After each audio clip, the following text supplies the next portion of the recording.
Google Update August 2024 has brought about a lot of hope and optimism in an industry that was facing quite a lot of hardship after recent Google updates really aggressively targeting content-heavy websites that were monetized with affiliates and banner ads. This has been a fantastic business opportunity and side hustle for many years, where anyone could start a blog, learn the basics of SEO, and make a good few $1,000s per month, and many of those spiraled into really serious publishing businesses. But with the last few Google updates, Google seems to have been particularly against these kinds of content sites, and while e-com and service businesses haven't really been affected, if anything they've gained, specifically content-based websites have really suffered. That was until the latest Google update in August, where there's a lot of speculation that Google is trying to backtrack on some of these and actually give some traffic back to these classic publishers. Just a quick one from me. You might notice some sounds in the background of this video and a few changes of camera angles and multiple takes.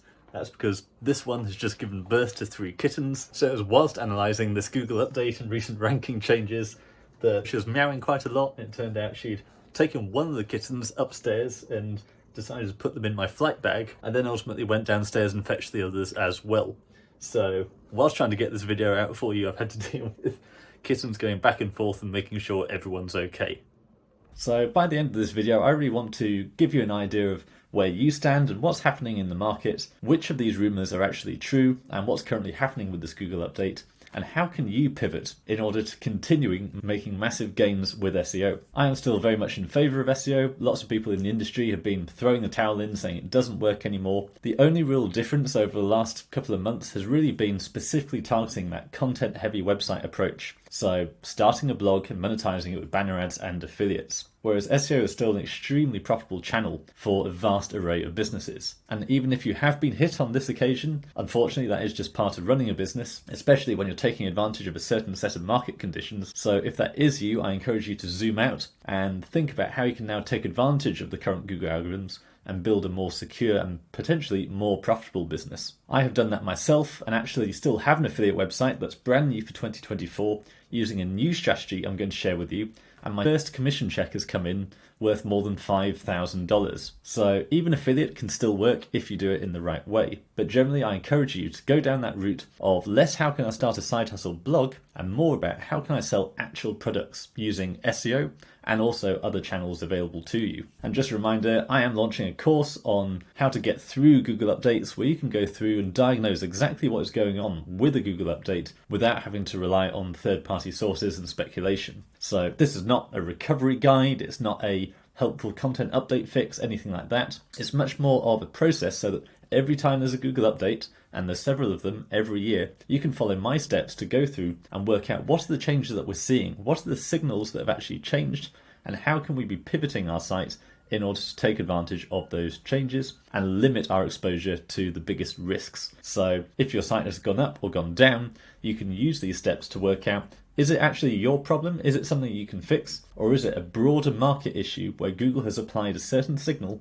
and tweaked the algorithm in a certain way that means you're unlikely to be able to fix it? But maybe you can, and by following these steps, I want to give you that toolkit to be able to diagnose exactly how a Google update has changed the rankings and therefore how you can adapt your strategy. So if you click the link below, you can sign up for the pre-launch list for that course. It will become a paid offer in time. Again, it's not tailored to any specific Google update. It's about zooming out and going through the steps to take with each and every Google update to put you in the best position to thrive. So it will be a paid offer down the line, but if you get on the pre-launch list, then you'll access that for free as soon as it launches. So again, you can wait until it goes live and then you can pay, or you can sign up to the list and get it absolutely free when it launches. Now, looking at the current speculation around the August Google update, one of the biggest examples has been HouseFresh. Now, they've been very vocal in the market over the last couple of months for perfectly good reasons. So it looks like they've actually recovered a lot of their traffic if we look at the last 6 months. So before the March update, they were at 30,000 visitors per month, and they're now back up to 16,000 visitors per month. And that's within a few weeks, and we can see this knee-jerk reaction in response to the update. So the update was on 15th of August, and immediately their traffic takes off. So that's always a really good sign with these kind of updates. If there is kind of an algorithmic tweak, generally you'd expect to see your results pretty quickly because algorithms are a simple yes-no system. So if you see a little uptick, then yes, that can continue to grow over time. But generally speaking, if there was a specific signal that Google didn't like and now does like, you'd expect quite a drastic change as a result. However, if we take this out for a year or 2 years, we can still see we're a long way off from the peak of How's Fresh. So July 2023, I definitely regard that as more towards the sort of golden age of affiliate marketing. So it was September 2023 we had the helpful content update. So that already produced a drop in traffic. So at that time, there was around 44,000 visitors per month, and then they held that level for a good few months until March and were then destroyed. So on the face of it, it looks like they're actually recovering really well. Now there's always a reporting delay because for various reasons the update hasn't fully rolled out yet. It's going to take a month, and also if you're using a tool like Ahrefs, then it's going to take a while for that data to populate. Because you'll notice if you go through individual keyword reports, individual search result reports, then it'll tell you when this was last updated. And certainly some of the smaller keywords, Ahrefs can take a good few weeks to actually pick up those keyword changes and reflect it in the traffic. However, overall, this is looking pretty good. Now, as I said, HowsFresh have been very vocal in the wave of recent Google updates. They did an amazing piece a couple of months ago saying how Google is killing independent sites like ours. That got a lot of exposure, got a lot of discussion talking. Ironically, I'm not sure if it was them or someone else, but they posted the same title on Reddit, and immediately that Reddit post then outranked the original article. So that was only meant to be a bit of a joke, but it really illustrates what's going on here, where quality publisher versus simply posting on Reddit. Reddit seems to always win. Now, there has been some speculation on SEO Twitter that the biggest recoveries we've been seeing have been these more vocal campaigners, and that this is almost like PR that's influencing Google. But I wouldn't pay too much attention to those rumours. Is Google going to really listen to individual publishers and decide they can have their traffic back versus someone else? I very much doubt it. You can go down those rabbit holes. Twitter is full of them. Personally, I just keep focusing on what's working. Even if you've lost all your traffic, you're probably better off tweaking your offer, tweaking your operations, coming up with a product maybe, and marketing that, rather than spending the next 6 months trying to figure out what Google's up to and why you've been hit, and generally winding other people up trying to get behind you saying, we're all being unfairly attacked, there's nothing we can do about it, so let's just complain about it. Yes, I know how it feels to lose all your traffic. It does really hurt, but ultimately you've just got to move on. I said in my previous video about so many marketers I meet who were my mentors, and they talk about when they used to do affiliate marketing on MySpace, and then that gets destroyed, they have to move on and then find another system. But you'll find that the system they moved on to 2 or 3 years later, they made 10 times, 100 times more than doing that original thing. So you've got to see these things as a journey. I struggle with this as well. We talk about the gap in the game where, yes, you can compare yourself to where you want to be, and that's always hard. Whereas if you look back over the last couple of years of what you've achieved, then suddenly you realise if you're just competing with yourself, what you're seeing is this incremental gain over time. So it's not about that blog, it's not about that article that was at number 1 is now at position 20. It's about your own progress as an entrepreneur and constant growth. Getting up in the morning and committing to do 2 to 3 hours of work per day on a productive idea that may or may not work out, but the point is you're making that constant progress where over a year you might not notice it.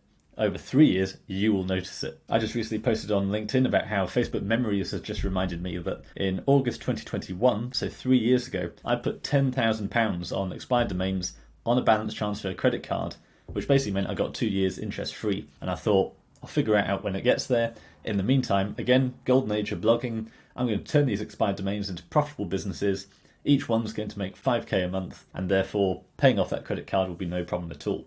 Did that work out? Of course not. Now, I knew the risk when I did it, but the fact is I was doing multiple things at the same time, so when it came to paying off that credit card, it was still no problem. So what you notice with most successful entrepreneurs, you can't really track that they did this and this resulted in that. Instead, you'll probably find they did 10 things or 20 things, and then 2 of those things worked really well. So I'm digressing here, but all I'm saying is if you have been hit, it is not the end.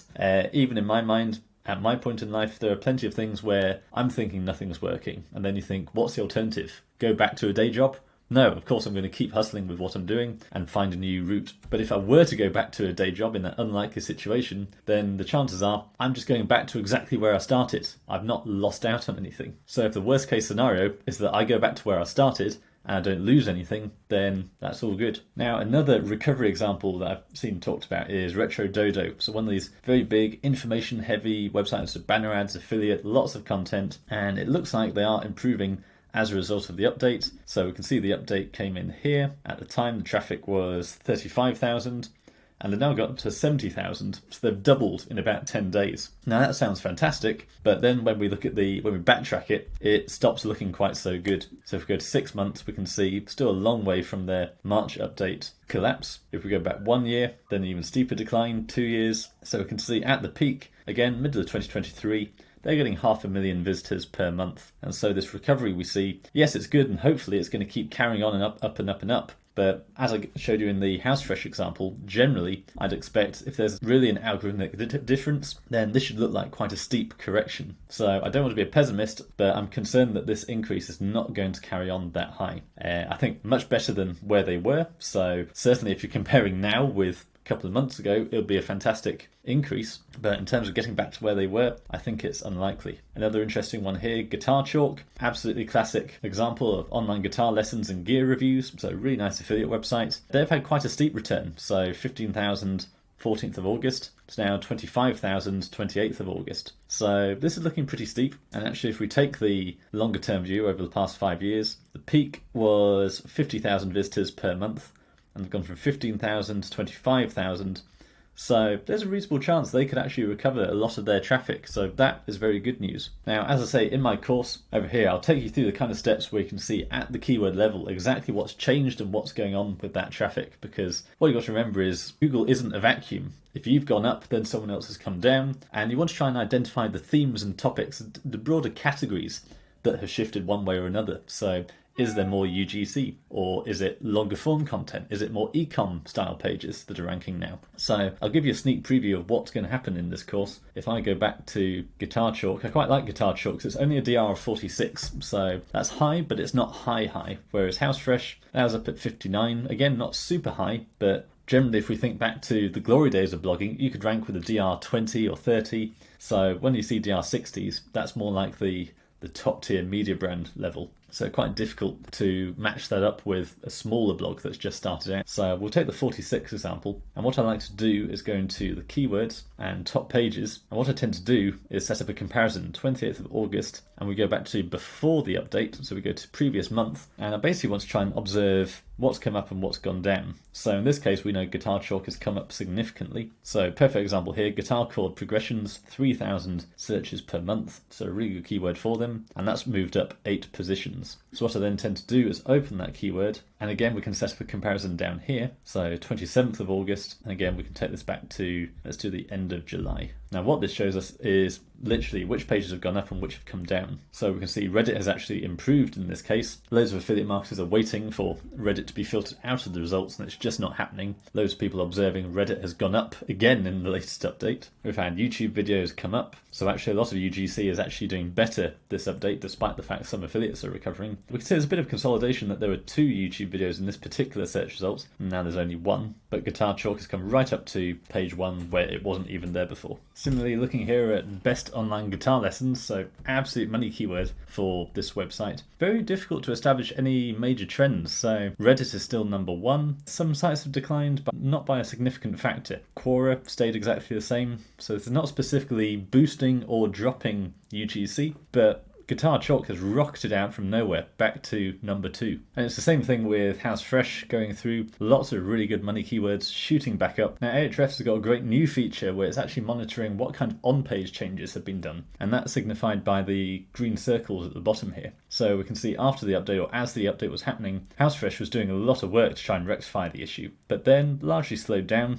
and last couple of months there hasn't been much change at all until the rankings came up again. So it doesn't really look like, you could argue perhaps they made some changes here and then the new update valued those changes and gave them the traffic back, but it's not like they were constantly making changes to try and fit the new requirements. And Guitar Chalk, even cleaner, really very little done. So changes in November, but then no major noticeable changes in the run-up to the latest update. So really the latest update does seem to be a degree of luck of the draw, just as previous updates have been quite hit and miss. Some sites get obliterated, some get through perfectly well, and it seems to be the same thing with this latest update. Some sites are dropping, some sites are coming up, and plenty are just sort of staying the same. Now there are certain recurring themes that we keep on seeing with these updates that have been only increasing in significance over recent updates. in terms of who survives and who gets destroyed. Now, authority continues to be really significant. We've known for a long time, obviously 90% of SEO is just getting the right content on the page, targeting the right keywords, and then building up your authority in order to compete. But what we've seen more lately, certainly these affiliate style articles, is there is almost an authority wall in terms of if you're up in the DR's 50s, 60s, 70s, you seem to be a lot more resilient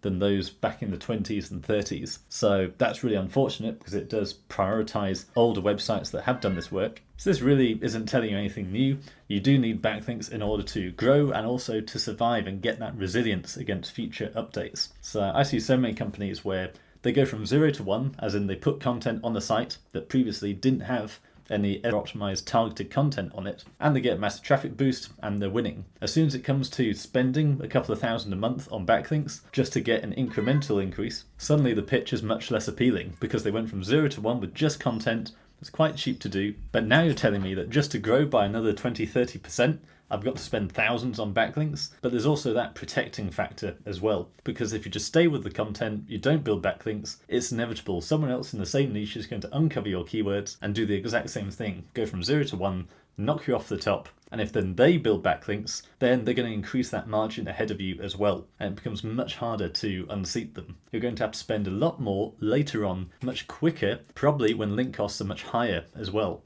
The costs of backlinks have gone up significantly over the last couple of years. So you really need to have that discipline to start investing in backlinks early. Once you get those early wins with content, reinvest a budget into backlinks so that you can continue to grow that over time and build up that domain rating, especially in today's market conditions before backlinks get more expensive, and then you can lock in that gain. Now, the other major resilience factor has actually been brand. So we know that branded searches are great, as in when I start working with a client, if they've already got a significant brand, whether they're running TV ads, Facebook ads, they're big on YouTube, something like that, they already have around 100 people searching for their brand name every month. And that seems to be a major signal to Google that they're a real business that deserves to go top. And I can show you a perfect example. This client of mine is a course creator, so their whole website is entirely content-based. It's all answering questions, giving meanings, giving answers.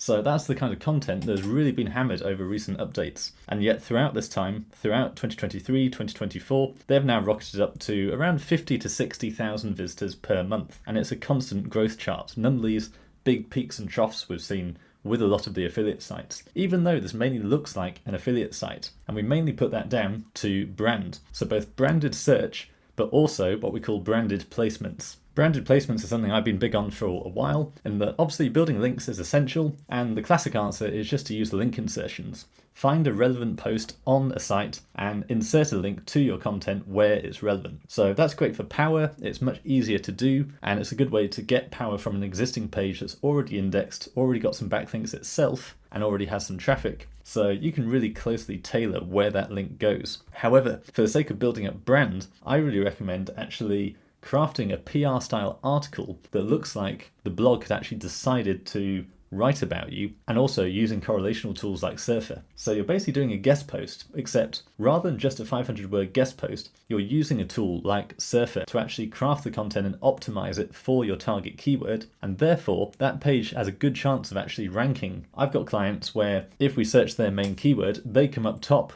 and then underneath them are all these news articles talking about them, because those are the articles we've written. But not only are we optimizing with Surfer, we're also making sure the actual tone of the article sounds like a journalist who's actually done their research and is writing an editorial feature on this brand. So that achieves multiple things. You get the power of the link, you get the contextual relevance of the link because you're in an article that's talking about your target keyword, plus that article is likely to be much more powerful for you because it's probably going to rank for your target keywords, which therefore means your backlink becomes even more powerful. But then finally, it's a really good signal to Google that you're a real brand. In the Google Search Quality Rater guidelines, they talk about reputation research, where these search quality raters are meant to search for mentions of your brand around the internet. I did a video on this back in November, so I'll leave a link to that below. But in the meantime, let me give you an example of one of these articles that I've done for my own brand. So here's a perfect example for SEO Jesus, and you can see it's a long form Surfer optimized article, and it looks like a proper editorial news mention. So we're targeting the keyword of affordable SEO for small businesses. That's multiple keywords actually. So affordable SEO, SEO for small businesses, pages. It mentions our brand name heavily. Remember, brand name anchor text is also really important, because if all the links to your website all mention your keyword,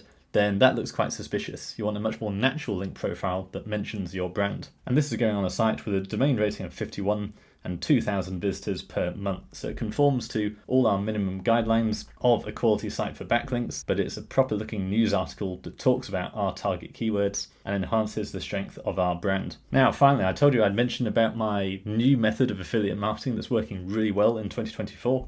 This is my first commission check, so £1,200, not a whole lot to write home about, except I get 50% of the first year, but it's a recurring product, I get 25% of every subsequent year. Now, the average retention for this kind of product is around 7 or 8 years. So just from what I've already referred so far, and this is a new website, very little done to it, I expect the lifetime value of the business I've already referred to be worth around $5,000, and I expect to top that over the next coming months.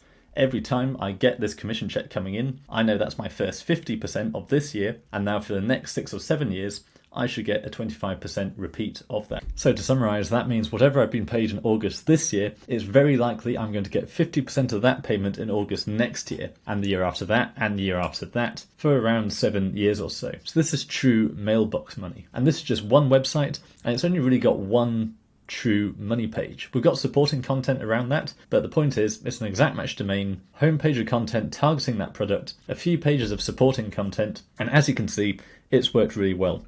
So March update, unaffected. August update, if anything, we've improved. It's only domain rating of 13. The traffic is really not that high, but it is high value traffic, and that's what we really care about. So again, that's just a little sneak preview for you. I will be sharing more on this project on my channel, but crucially, in terms of going in depth how you can replicate it yourself, I'll leave a link below. Again, it's going to be a free course for the first people to sign up. Now, this can be applied in any country, broad range of niches. You just need to identify the right keyword in the right market where people are prepared to pay you for those leads. It's kind of like rank and rent, but it takes away some of the problems associated with getting your Google business profile verified and ranking on maps. Ideally, I want to avoid those kinds of searches. So I'll talk you through how I do that in my course in terms of how you identify the right niche, how you find good keyword-rich domain names in order to rank for those terms really easily, how you produce the content, and then the small amount of link building required to get these kinds of high-value but low-competition niches ranking. So I'll leave a link below. I can't talk about this too much because it is an actual money site for me. Generally, I don't mind sharing my case studies, but in this case, this one is actually making me serious money. So I've got to be very careful about how I share it. So sign up for that pre-launch before I change my mind.